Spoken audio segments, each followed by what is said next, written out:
I'd love to introduce Ashish Khanna, our closing keynote. He serves as the Director General of International Solar Alliance, the first international organization headquartered in New Delhi with a dedicated energy and climate mandate launched by Prime Minister Narendra Modi and the French leadership at the Paris Climate Conference. He brings more than 26 years of experience advancing energy sector development across the public and private sectors in over 15 countries spanning South Asia, the Middle East, and North Africa and Sub-Saharan Africa. Welcome, Mr. Khanna. Hello, can you hear me well? Yes, yes. Great. Thank you, everyone. And wonderful to be joining. I must confess, it's my first ever event for Indian diaspora. So this is something special. As you know that I spend a lot of time in development. I had the fortune of working in almost 25 countries in detail, roughly 50 countries in general. And I've worked for 16 years in India on all states as well. It's wonderful to be back home.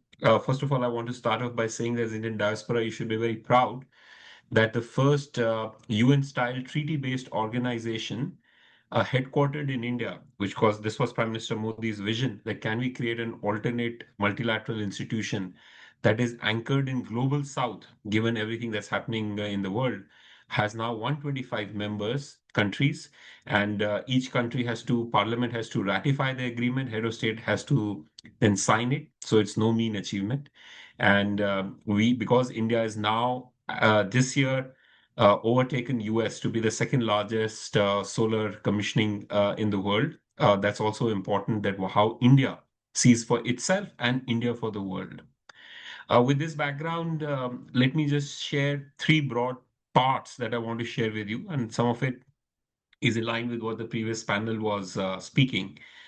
The first is if you are staying in US and you have doubts of whether the world really wants to do solar and renewable energy, I think the news I have for you is that all the countries largely not doing it for climate change. They were doing it because of course, the cost dynamics, and now with the West Asia crisis, also for resilience and economic shocks. And that is translating into while the world took 25 years to do the first 1000 gigawatt, the next 1000 was done in last 2 years, and just the last year we have analyzed another 550 gigawatts has been done. So the world is actually spending almost 80% of all new investments on renewable energy. 80% of that is solar. uh, the big questions of course are on supply chain, but a lot of it is concentrated in a few middle income countries, including in India. So that I think is the first story that now some people are saying is the dynamics going to be very different after the West Asia crisis? I have the fortune of having met 140 countries over last 1 year as part of my new responsibility as Director General, and a lot of them are asking what's going to be different right now after the West Asia crisis. From where I see a lot of middle income countries, whether they are Indonesia, Vietnam, India, and Brazil, have their commitment for clean energy. Some have a lot of hydro dependence. Everyone has a lot of solar dependence. So there was never a problem in any of these countries trying to say no. A lot of them would like industrial policy of manufacturing to accelerate.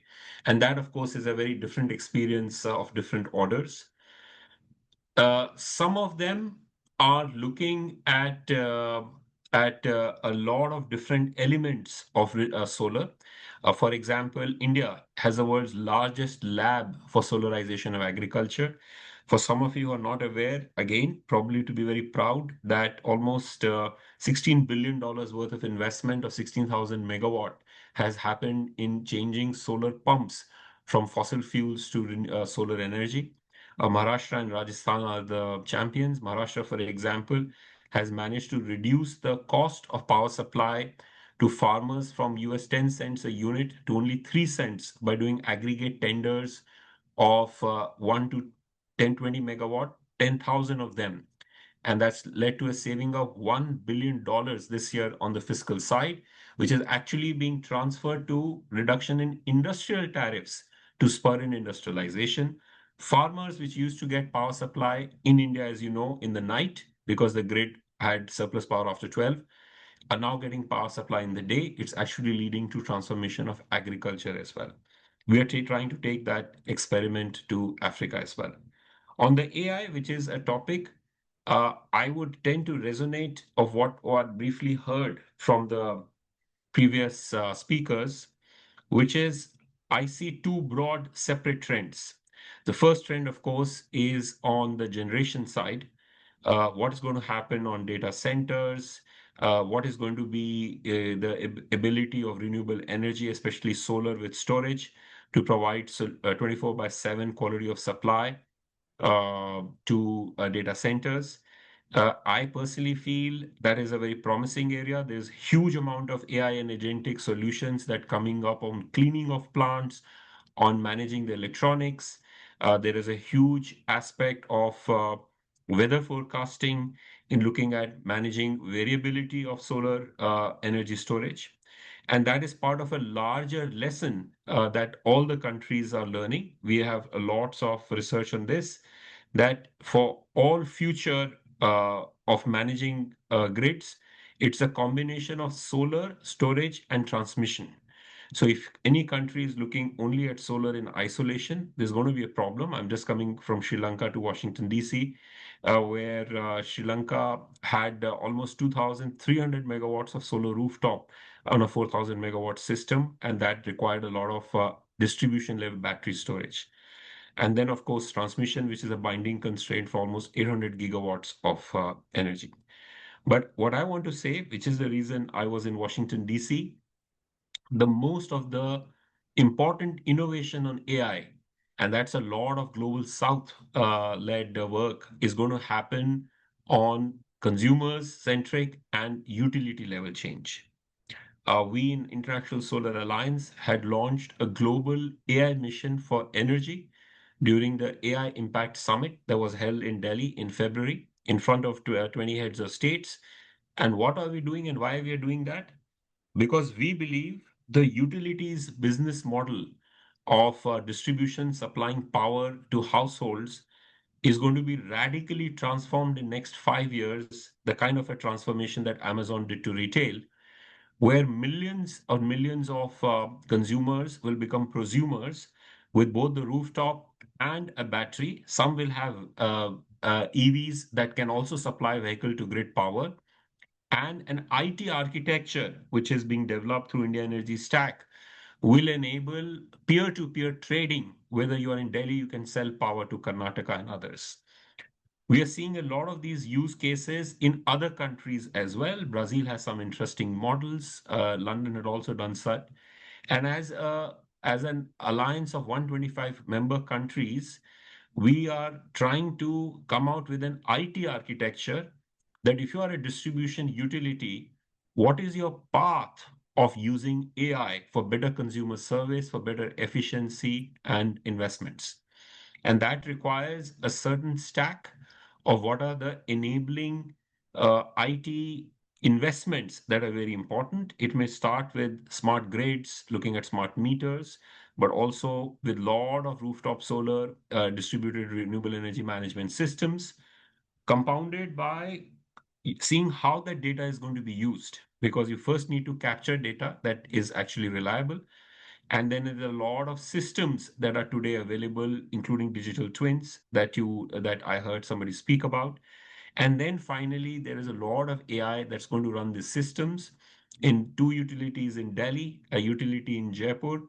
You can get a new connection in like 5 minutes because you go to, and there's a real time availability of what's the distribution transformers capacity and others.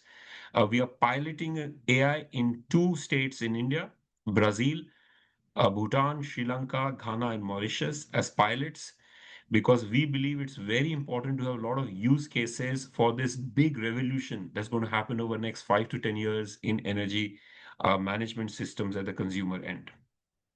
We also focus on policy and regulations because for private sector to invest, they want long-term policy and clarity on standards, on investments, and on some of these elements. Very important part that we are hearing from a lot of countries is on skill set. A lot of electrical engineers who have been managing the grid do not understand, nor, of course, sometimes appreciate AI. And a lot of AI engineers do not understand the nitty-gritties of electrical systems. And therefore, there is a big space for bringing these two sectors together in terms of skills, in terms of looking at solutions, which are essentially not only technology solutions, but they are also integrated in actual business process reengineering. Because AI usage, just as a technology, will not lead to intended outcomes if it is not integrated into business processes. And then, of course, in fact, in some countries, including in India, the innovation space on this is quite fascinating. I'm part of some of the evaluation committees on innovation challenges. And a lot of you who are looking at some solutions, this is a fantastic space, whether you're making sensors, whether you want to do digital twins. It is just a very exciting space with, I'm sure, funding and revenue models are going to evolve considerably. And what we are, if we do these use cases, capacity building, policy regulations, and innovation ecosystem, I think this space does need more financial innovation as well, whether on blended finance structures and others. That is what is there in terms of our global AI mission for energy. We are working, as I mentioned to you briefly, in about 7 or 8 countries, and we wish to train at least 100,000 people on AI and energy. Hope to incubate at least 10 companies that can actually come out with cutting edge AI solutions and mobilize at least a couple of $100 million to help all the world.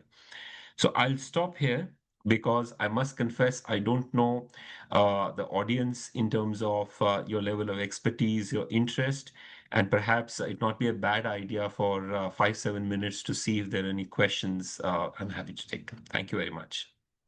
Thank you, Ashish. There are a couple of questions I'm happy to ask you. Um, okay, so the question is there sufficient infrastructure to provide solar panel installation rapidly to low income communities in India and elsewhere?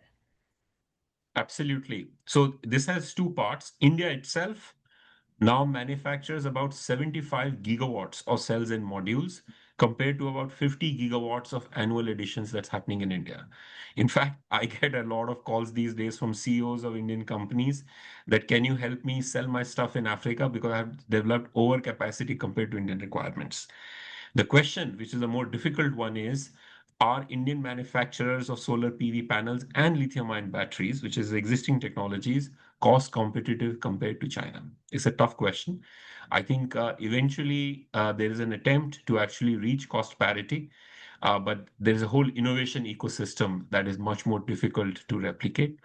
Our belief is India needs to invest a lot more on newer technologies because the ability to look at new storage technologies or new solar PV technologies would be, but definitely no supply constraint on meeting all aspects of Indian business.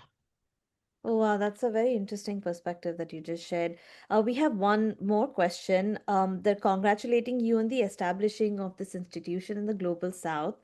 And wondering what would be good ways for the diaspora to partner for meaningful change. That's such an exciting question. And I think that's part of a conversation. Uh, and the conversation is probably needed on multiple parts. The first part is uh, I believe there is a lot of exciting innovation on startups that is possible in this space. If you are in Silicon Valley, that means you have venture capital connections. If you are a startup, I think it will be great for you to explore this space in India, but also all 125 countries, because as the Indian diaspora, what we want, and this is my very strong belief, that India should be the human capital for the world. I've worked on 25 countries. Some of the most fascinating colleagues and who have impressed me have all been either Indians born elsewhere or Indians from India. And therefore, I think for financial and venture capital people and startups to come to this space of intersection of AI energy is one clear space. The second is, frankly, if some of you, and I'm being biased in this because I did it myself, leaving US to go back to India. I think it's just one of the most amazing times to be back as part of a very energetic place in terms of buzzing with ideas on what is really possible. And therefore, if some of you who want to come back, either set up again a startup, set up a learning academy, work with a particular utility, work in government, work in other places, I think it's very exciting. And the third and final point is on collaboration, because I think wherever you are, whichever organization or agency you are, look for ways to collaborate with either Indian companies, Indian startups, and others financially, at least being mentors, being coaches, and others. So there are various opportunities. But frankly, this is a generic answer. I think the devil is in the detail. So the right space is that if you have a particular company and an interest to work in a particular area, you start figuring out, okay, what's the exciting thing happening in India? Like I'm just coming back from a presentation on India Energy Stack to the World Bank spring meetings, which is that India is trying to replicate what the team did for digital physical infrastructure, UPI, in actually India, or in terms of energy. And that's a fascinating space. So you can engage there. Wow, that is actually very fascinating. We do have a couple more questions if you have the time. So Okay. So one question was, do you see EV battery adoption based on lithium ion only or any technology for the long term? that's a great question. I wish I had the final answer. I would have made billions myself. But it's a question that is definitely worth exploring, because I do feel different kinds of batteries, solid state, sodium ion, and others will need to be explored. Right now, some of the startups are in an advanced stage of looking at this. I personally feel if you are in this is something, if you may feel that countries are going back on their commitments against EVs, I can assure you that that's not going to happen. Just look at the Delhi EV policy draft that was issued. We were part of drafting it. Uh, there's a lot more ambition happening in India and elsewhere on this. And if you can come up with newer technologies, newer institutional models for deepening this, there's going to be a lot of space for that. Thank you. There are two questions regarding upskilling and reskilling, and I'll kind of try and combine them into one. Sure. Is there anything that we can do in colleges in terms of mandating certain kind of internships or any kind of courses or education that we could introduce at the college level that will then generate the next crop of, duly skilled people in the field? Again, it's a question which is excellent, but also dear to my heart, because as I mentioned, the AI skills and the electrical skills are not aligning. And I will add the public policy element to that as well. So, we, for example, finance a master's in IIT Delhi on renewable energy for mid-career students from Africa and low-income countries. 90 of them have graduated over the last 5 years, and they are now in middle of senior governments of the government, which I think is fantastic soft power for India, in addition to, just having very skill building agenda for the. If you are a student, my advice, I was very lucky to actually go to Harvard as well. And what I figured out worked for me, which is what I can share, challenge yourself in taking very different courses. So if you feel you're a hardcore maths geek or an energizing person, take a psychology course, take an economics course, because I fundamentally believe the multi disciplinary approach of learning is very good when you actually deal with very complex crises. Similarly, the other side of it is do as much of practical experience as possible, because everything that's theory, chat GPT or AI will take care of it. But your practical side of curiosity, problem solving, managing interpersonal aspects, that's something that nobody can take. So the sooner in your life you take on those responsibilities, better it is.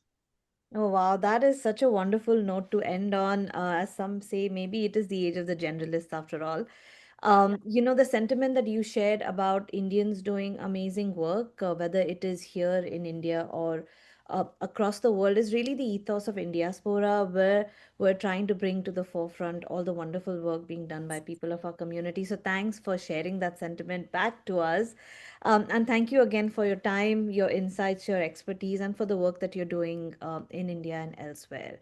We'll wrap the climate summit with this. A huge thank you to all of our speakers. Thank you to our attendees. Please be in touch with us if you have any following questions. And goodbye. Thank you.